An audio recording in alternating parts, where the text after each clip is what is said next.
everybody. Happy day before Friday. I'm Virginia Cha. I'm Jason Martinez. You know, they call it May Gray for a reason. And boy, today's like sort of living up to that little title, Megan.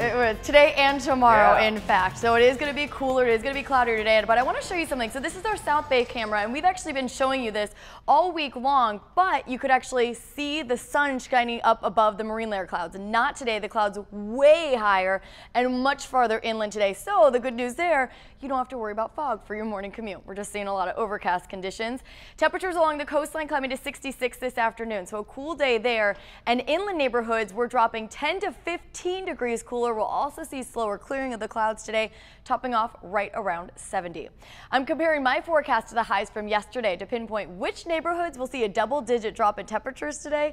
I'll have that in 8 minutes. Kalina, it's been a busy morning on the roads. Yeah, we've had this crash here on the 8 westbound right at the 125 where it's a solo car crash. The right lane is blocked off, but now we're also getting reports of a motorcycle accident just past the 125. So heads up if you're going to be traveling here this morning. Very busy already. 24-minute commute leaving East County as you head over to the 15. You can take the 52 as an alternate, just 9 minutes right now. Now, I've been watching this. They still haven't issued a SIG alert, but this is a crash on the 15 freeway southbound involving 2 semi-trucks. One of those semi-trucks in the right lane, the other on the shoulder, and apparently one was carrying a lot of sand. So there is sand in that right lane, which will prompt some cleanup work here, which takes a while. If you're going to be traveling on the southbound side of the 15 this morning from the 215 to Escondido Highway, you're looking at a 59-minute commute. Jason? Breaking overnight, a car flies off the freeway, smashing right through a fence. That car charred, bursting into flames. But look what it was right next to, a giant propane tank. In fact, take a look how close it got. This fire was burning so hot it charred part of that tank, but thank goodness it did not set it on fire. 10 News reporter Mimi Alcala live near Lakeside. Mimi, that was a close call in more ways than one. It really was, Virginia, Jason, and I just learned a few minutes ago that CHP officers do believe that this driver was driving drunk when this happened. He's in the hospital right now with minor injuries. Now, the charred car is gone, but you could see all of the damage left behind over here. You could still smell the smell of heavy burned smoke in the air, burned metal rather, and this is how close it got to the propane tank. It ended up right here charring some of it, which is really lucky that it didn't end up worse because this is right on someone's property. Driver went off the freeway, flipped over, landed right here by the propane tank, and they weren't sure if there was any damage. The owner of the tank, Jack Bertola, he says he was pretty concerned seeing CHP officers at his front door at 11:30 last night and then firefighters outside with the hoses, but he's so fortunate that this wasn't any worse. The driver again is in the hospital right now, but his car destroyed after coming to the I-8 landing here on Chocolate Summit Drive. Now, we come back out, we can show you that there's a temporary fence that's been put up where the driver first lost control and came crashing through. The owner here has a lot of work to do this morning. We're live near Lakeside. Mimi Alcala, 10 News. Breaking overnight, police investigating the Manchester terror attack have stopped sharing info with the U.S. after leaks to the media. All the fuss is over the New York Times in this article. They're outraged over the leak of, first of all, the bomber's name and this New York Times report right here. Now, it shows debris and evidence found right at the bombing scene. Here are the pictures I'm talking about there. It includes the bombing device and the detonator, which, as you see there, is covered in blood. It's also showing a mangled 12-volt battery, more powerful than those used in some suicide bombs. Now, President Trump will see British Prime Minister Theresa May a little bit later at a NATO meeting today. Also overnight, new raids across Manchester. Whoa.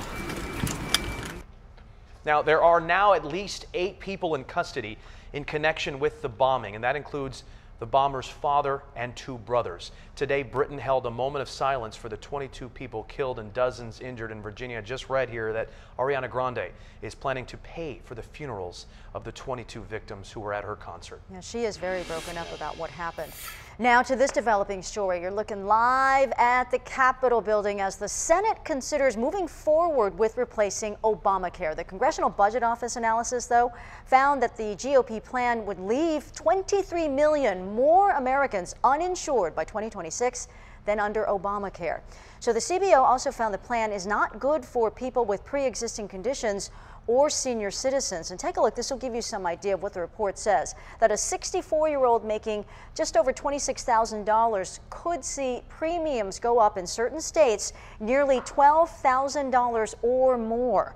The CBO also says the plan would reduce the deficit, though, the federal deficit, by $119 billion over 10 years. The White House dismissing this whole report, but a lot of Democrats and some medical groups are still opposed to the GOP plan. Jason? All right, Virginia, and happening today in just about an hour, teachers and staff at Lincoln High are fighting for a new permanent principal. They're holding a rally this morning right before class, and 10 News reporter Jim Patton is live on campus. And Jim, a lot of people know exactly who they want to become the new principal, but they don't think their voices are being heard.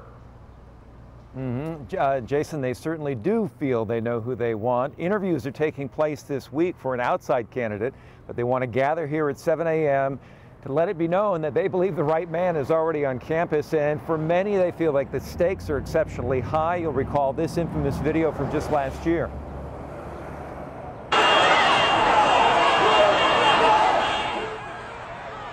Now, this was February of last year when a school police officer was injured here trying to break up what some described at that time as a mob-style brawl.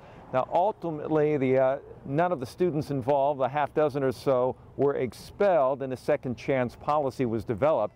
Now, that policy, students say, as they demonstrated here last week, is very well known by Vice Principal Jose Soto, and they want him to be the new principal. They demonstrated last week, calling him to be principal, and they say he's beloved by students and teachers. And for a school that has seen academic gains in recent years, they believe he is the right man to keep it on a positive track.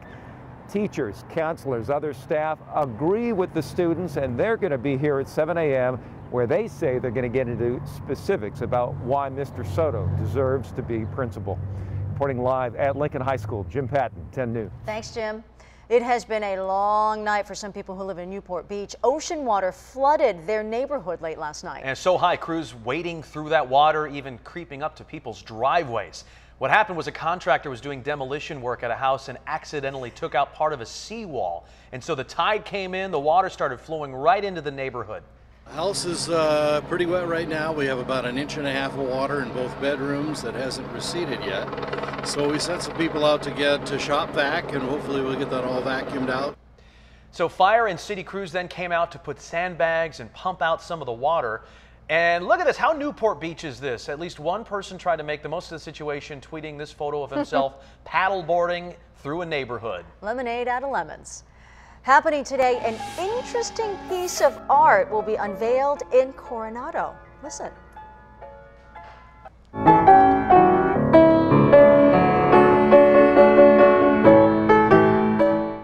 That is the art.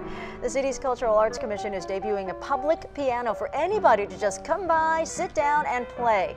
It'll be at Rotary Plaza. The piano is donated. The artwork on it is courtesy of a local artist. The commission says the thousands of other pianos that you see in cities around the world inspired them. This is very different than the other types of art that we have because this one is very interactive with the community. As they walk by, they sit down a spell and play a tune. The piano will have a rotating caretaker, usually a nearby business, that'll make sure it isn't damaged during bad weather. Today, the unveiling starts at 11:30. Yeah, and how will the weather be out there in Coronado today? Probably cloudy. Yeah, no rain though? No rain today. Okay. Overnight tonight into tomorrow morning, we could get a little drizzle, maybe a few light showers, but that's about it. It's just out of an enhanced marine layer, the storm system associated with that well to the north of us. If you're going out to lunch today, it is going to be a nice one out there. Now, we will see more clouds at our beaches than for our inland neighborhoods. Temperatures generally in the 60s for the coast and valleys around lunchtime. This afternoon, I put an asterisk next to all the areas that will be at least 10 degrees warmer than yesterday. That includes Fallbrook, Escondido, Poway, El Cajon, La Mesa, Campo, and Julian. And you can see there's a lot more 60s out there than 70s and 80s and even 90s like we've seen earlier this week. San Marcos, Ramona, Alpine, Santee, and Mount Laguna. I think I got them all. Although those are, and Temecula will be all 10 degrees at least warmer, but hour by hour tomorrow there is that chance for rain. I'm going to show you that using 10 News Futurecast in about 8 minutes. Kalina?